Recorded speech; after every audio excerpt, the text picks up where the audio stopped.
What is up, Baltimore Ravens fans? It's IndyCar Tim here for your Ravens Daily Blitz. It is the, almost in San Diego, Los Angeles Chargers pregame edition as they get prepared out there on that West Coast to take on the Chargers at SoFi Stadium. Ravens number one seed in the AFC right now. They hope to maintain that, obviously. The collapse of the Chiefs against the Eagles on Monday Night Football necessitated that. Of course, the Ravens taking over the number one seed. And, you know, I don't know what to think of this Chargers team. I really feel like they're an underachieving team. They're 4-6, 2-3 at home. And I feel like Justin Herbert has all the talent and all the ability that anybody else in the league does, more than most probably. But they just can't seem to put together wins, right? It's got to be maddening for poor Chargers fans, if indeed those exist still. But, man, the poor guy has just been, inundated with poor coaching, with a lack of a real offensive coordinator. With all due respect to Kellen Moore, you're not a good offensive coordinator. My time in Dallas will tell me that. So I don't know what to make of the Chargers. They're playing at home. They're just not very good right now. But it almost seems like that's the kind of game that could come up and bite the Ravens in the butt, especially being on the other coast, making the 3,000-mile trip to Los Angeles. Teams, I guess not so much anymore, but teams used to react very poorly to those cross-country trips. But with the modern conveniences everybody has now, I don't think that's as much of an issue. But it is a Sunday night football game. You have a healthy Lamar Jackson. You have really a healthy team for the most part. And you're running into your kind of the tough stretch of the schedule here. After the Chargers, you will enjoy the bye week, which is going to be huge for some of these guys to get some rest, because after that you've got the Rams at home. Shouldn't be a real issue, I wouldn't think. They're not very good.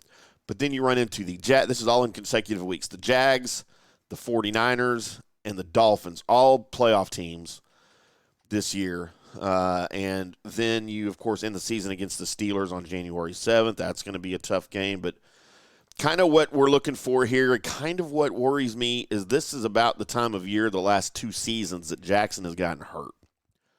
Not to jinx anything, but, last year it was week 12 against the Broncos. The year before that, it was week 13 against Cleveland. And we know that his goal right now Jackson's is to stay healthy. It's really the goal for this entire team. And they're just rolling right now. Jackson enters week 12 here as ranked 5th in the NFL in completion percentage at 69.5.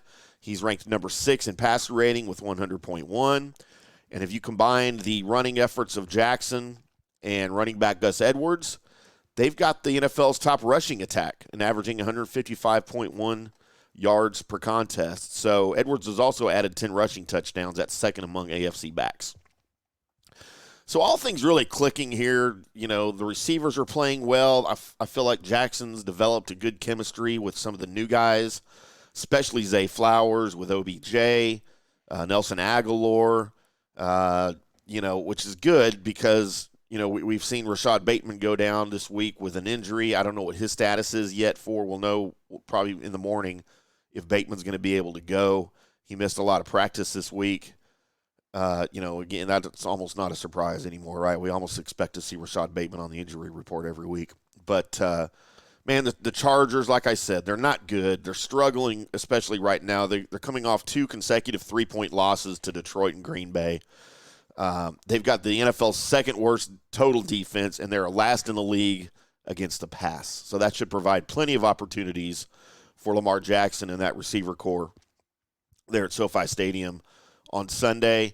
It is a Sunday night game, so it's going to be the NBC broadcast at 8:20 p.m. Eastern Time. If you're looking for the odds, if you are a betting individual, please bet responsibly. But your spread right now, as we look at it on Saturday evening, the Ravens -3.5, Your total is 48.5. Your money line, the Ravens are minus 167, the Chargers plus 138. So pretty good value there either way you want to go on either one of the teams. And the spread, I'll be honest, I expected it to be a little bit more, but again, there's the travel thing you have to take into account and all of this. So we'll see. I don't know what it opened at, but 3.5 is probably just about right as they're trying to steer probably some of the bets towards the Chargers is the way that works. So anyway, it is, again, Ravens, Chargers, Sunday Night Football. And we'll all be watching. Appreciate you guys tuning in to FanStream Sports. Make sure you check out FanStreamSports.com. Check out our app you can download for Android and Apple, where you get all of our great programming on the go 24/7. All of the shows, all of the daily blitzes, covering several teams over there. Pick your favorite team. We probably got a show about it. We'll be back on Sunday, probably post-game with an immediate reaction, stats, opinion, things like that. So appreciate you guys tuning in, and until post-game, we'll see you.